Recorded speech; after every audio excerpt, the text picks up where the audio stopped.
So Unit 6, Lesson 1 works with relationships between quantities. So on 1.1, it says a movie theater sells popcorn in bags of different sizes. The table shows the volume of popcorn and the price of a bag. Complete one column of the table with prices where popcorn is priced at a constant rate. That is, the amount of popcorn is proportional to the price of the bag. Then complete the other column with realistic example prices, where the amount of popcorn and price of the bag are not in proportion. So we have to remember back to previous units where we worked with proportional relationships, ratios, constant and proportionality, and we worked with tables. So if something is proportional, that means that I can multiply by the same constant of proportionality or same unit rate to find my answer. So if 10 ounces is $6 and it's a proportional relationship, then 20 ounces would be $12. 35 ounces. So to find this, I would need to figure out what my unit rate is or what I'm multiplying by. So I would want to do y divided by x. So 6 divided by 10, which would give me 0.6. Or you could do 3/5. Since we're working with money, it's easier to use decimals. So now we can do 35 times 0.6, which would give you $21. 48 ounces. Same thing, since it's proportional, I know I can just multiply by 0.6, which is my constant proportionality. So 48 times 0.6 is $28.80. And it's important to include your 0 in the hundredths place, because we are working with money. So you need 2 places behind your decimal. Okay, so then we have a column that is the price of the bag, but not in a proportional relationship. So a reason that prices may not be proportional is if you think about going to restaurants or the movies and you purchase a bag of popcorn at the movies, they have all these different sizes and they give you a discount to get the larger size so that they'll sell more of that. So for example, I wouldn't want 20 ounces to be $15 because I could buy 2 of these and only spend $12. So I wouldn't want my price to go up. I would want to be saving money. So if 2 bags of popcorn, or 2 10-ounce bags, which is 20 ounces, is $12 when it's proportional, I would want it to be a little bit cheaper than that. There's no specific right or wrong answer. And what I mean by that is you want it to be realistic. So obviously we don't want to sell 20 ounces of popcorn for $1, but 10 ounces is $6. So it needs to be more than 6, but less than 12. So let's just say we decided to sell it for $10. So for $4 extra, they could get double the ounces. On 35 ounces, so originally it would have costed $21. And since I have my 20 ounces listed at $10 now, then I don't want to use $20 because then I could get 40 ounces for $20 if I bought 2 of these. So I know it needs to be less than 20 but more than 10. So if it was $21 in the proportional relationship, I'd probably say around, let's go with $18. Because I could get 30 ounces by buying one of each of these 2 bags and only spend 16. So for $2, I get an extra 5 ounces. And then on the 48-ounce bag of popcorn, when it was proportional, it was $28.80. So I would want a price that's obviously less than that, but more than $18. As well as more than $20. Because if I bought a 10-ounce and a 35-ounce, that would give me 45 ounces, which is close to this. And I would spend $24. Or if I bought a 35-ounce and a 20-ounce, that would be 55 ounces for $28. So since it's 48 ounces, I personally would probably choose to do around $25.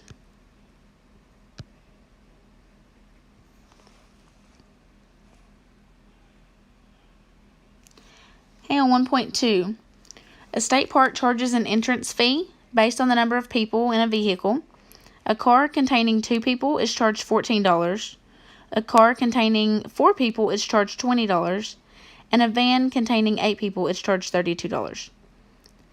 So I want to know how much we think a bus containing 30 people would be charged. So first we need to figure out what the entrance fee is. So when you think back to our tables and the previous units and lessons that we've worked on covering proportions and constant proportionality, we knew that we could divide to figure out what we multiplied by. So if 2 people were charged $14, then I would think to do 14 divided by 2, which would tell me that it's $7 per person. But then I have a car with 4 people that was charged $20. So if I divided $20 by 4 people, that means they paid $5 per person. And a state park does not change the entrance fee based on how many people you bring, so there's no discount on the person's entrance fee. So I know already that this is not a proportional relationship, so I have to think, how could I figure out the price per person when there's something else involved? Because if I got the same answer each time I divided, then it would be a proportional relationship, and I would easily be able to find the price per person. So look at this first car. We have a car with 2 people that paid $14. And then the car with 4 people was charged $20. So I noticed that between these 2 cars, my people grew by 2. And then my price grew by $6. So if 2 people made that fee $6 extra, then that tells me how much each person would cost. So if $6 for 2 people, that tells me I'm paying $3 per person. So then if I think about the first car, if it's $3 per person and there was only 2 people, then that means they should have paid $6, yet they paid $14. And then the car with 4 people should have only paid $12, yet they paid $20. The van with 8 people should have paid $24, yet they paid $32. So what could they possibly be paying for on top of their price per person? So there could be a vehicle cost. So not only do they pay $3 per person, they would also be paying $8 for the vehicle. So for 2 people, we know we can multiply by 3. So 2 people at $3 each would be $6, plus $8 for their vehicle would give us $14. So a bus with 30 people would be charged what amount? So we have 30 people that each have to pay $3. So there's $90. But then we have to pay for the bus. So there's an additional $8. So that means a bus with 30 people would be charged $98. On number 2, it says if a bus is charged $122, how many people do you think it contains?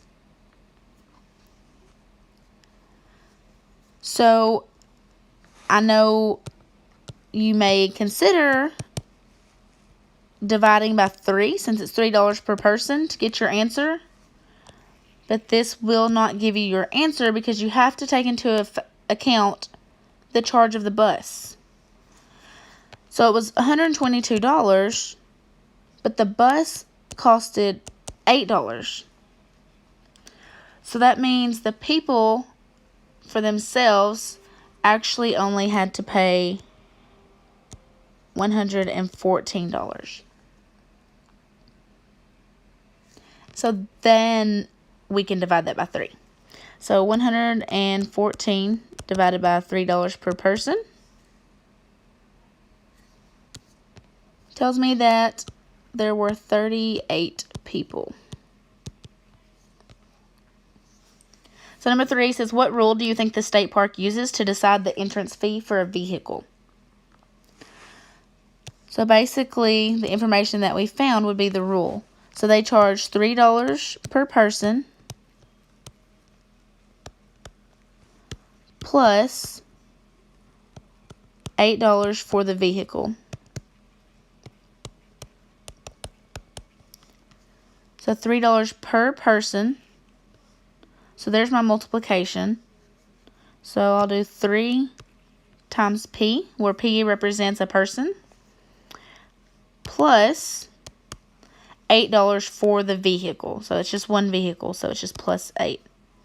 So this would be the expression that we could use to determine the cost for any amount of people inside a vehicle to enter the state park.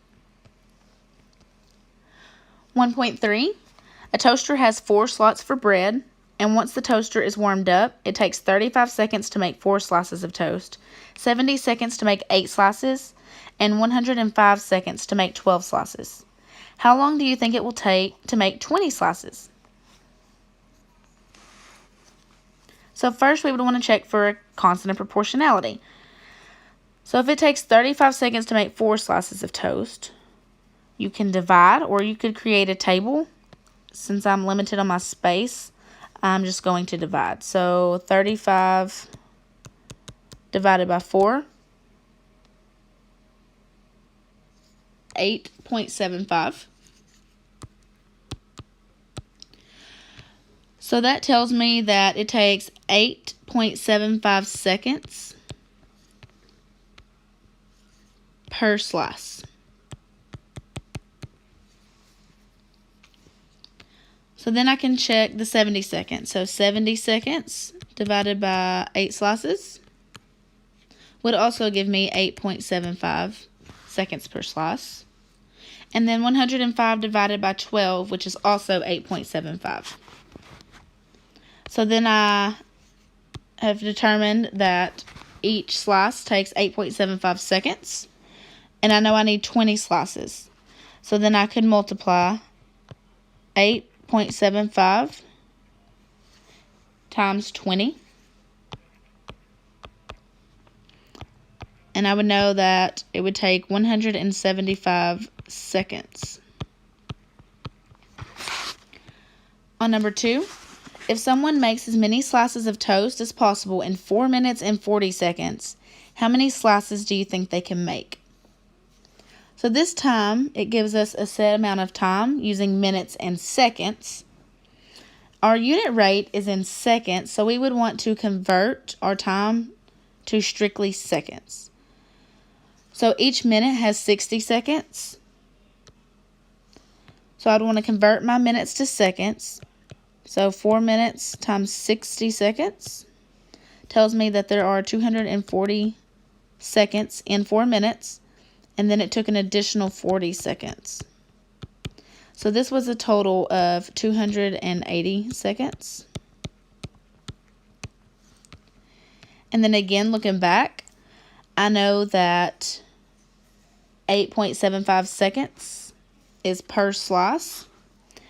So if I divide 280 divided by 8.75, that would tell me how many slices of toast that they could make, which is 32 slices.